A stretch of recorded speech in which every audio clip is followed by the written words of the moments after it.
Hello there, Thunderers, and welcome to the 7th episode of your guide series, Why You're Bad. As I promised last episode, this one will be on a very important topic, a skill which is essential for War Thunder, aiming and accuracy. This video will be a bit longer than usual because it's quite a dense topic, but bear with me guys, it should be worth it. Whether you like it or not, War Thunder is a shooter game. Yes, it's a game of tank, plane and ship warfare, but it's mainly a shooter. I even argue that War Thunder is several shooters at the same time. When you are driving in your tank with the camera behind your vehicle, it's a third-person shooter, like GTA or Fortnite for example. But when you're aiming in the sights of your tank, it becomes a first-person shooter, just like Counter-Strike or Overwatch. Oh, don't get me wrong, War Thunder is maybe not a true FPS per se, but it's nonetheless as complex and maybe even more complex than others. Finally, in this video, I may not cover everything simply because I forget something or because it is too complex to talk about here, but I'll do my best to try to teach you how to shoot in the best possible manner. Are you ready? Why You're Bad number 7. Learn to aim. As a disclaimer, be advised that I'm not a professional FPS player. The only shooter I've ever played decently in my life was Overwatch, in which I managed to climb Master Rank, but I never played seriously at Counter-Strike, Fortnite, Call of Duty or else. First thing first, we need to set up our gear. I'm sorry if you play on console, this part is for PC players only.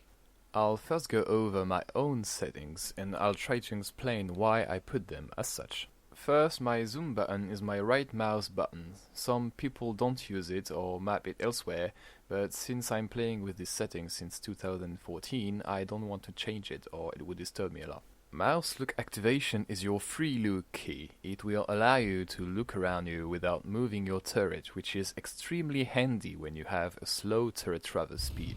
I have two buttons, one on my keyboard, the default C key, and one on my mouse. I chose to have two buttons because sometimes I need to be very accurate with my mouse and pressing a button on it would mess my aim, and sometimes because I'm busy driving carefully, so I can press a button without losing one of my driving fingers. Feel free to do it as well, it's quite handy sometimes. The first big setting, aim sensitivity.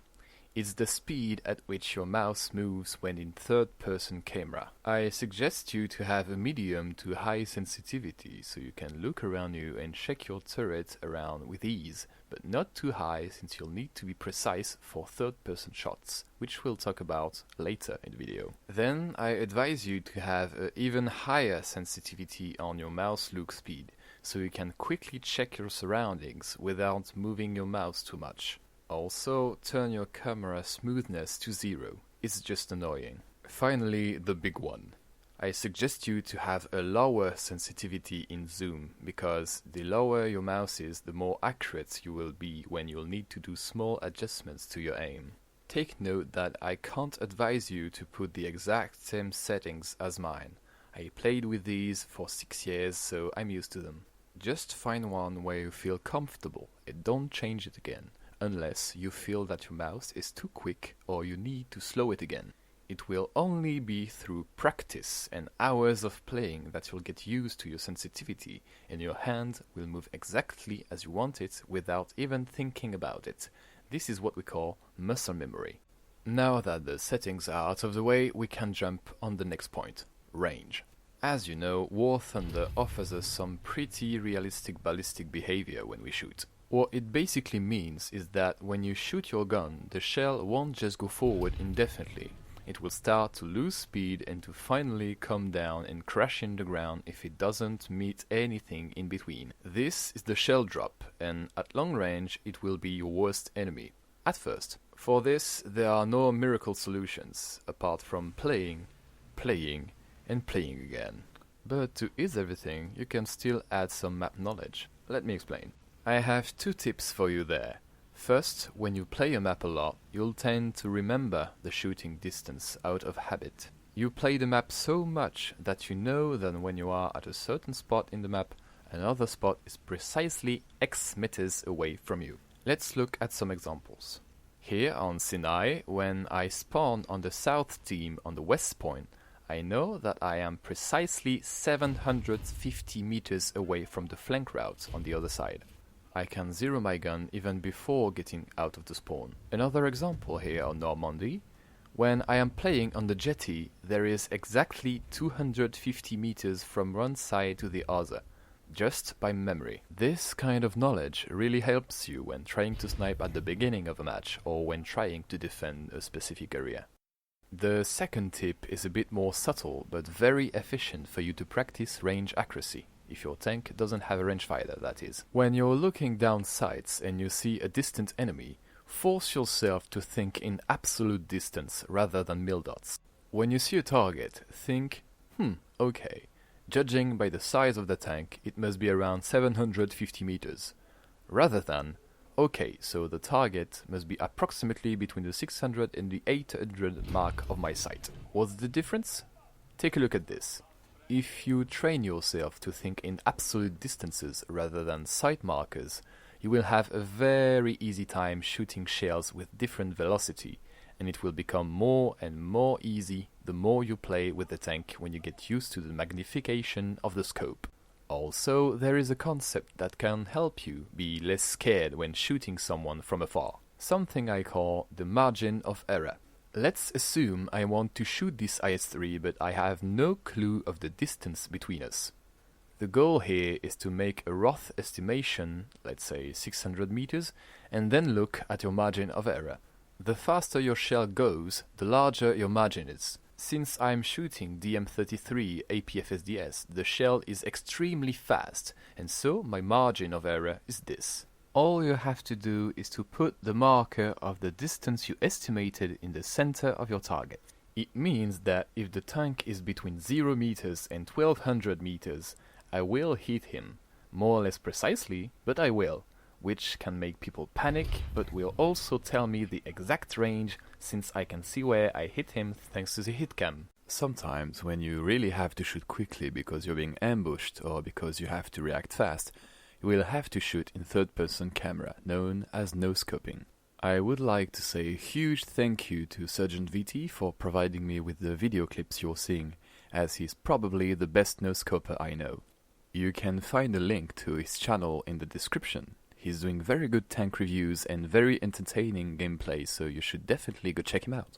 Noscoping is a high-risk, high-reward move for two reasons. First, it allows you to shoot much more quickly than scoping, since you don't have to go through the scope view and then searching for your target. The time you gain for noscoping is really huge, because when scoping you have the animation, then the time you take to acknowledge where your cursor is relatively to your target, and then moving your aim if necessary, whereas while noscoping you just have to wait for the reticle to arrive on target.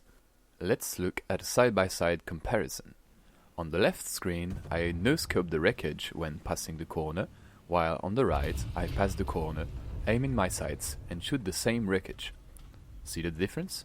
Second, since the aiming reticle is a circle, and not a crosshair or anything precise, it is very hard to pinpoint the exact location where you're aiming, if you're not used to it. It only comes with experience.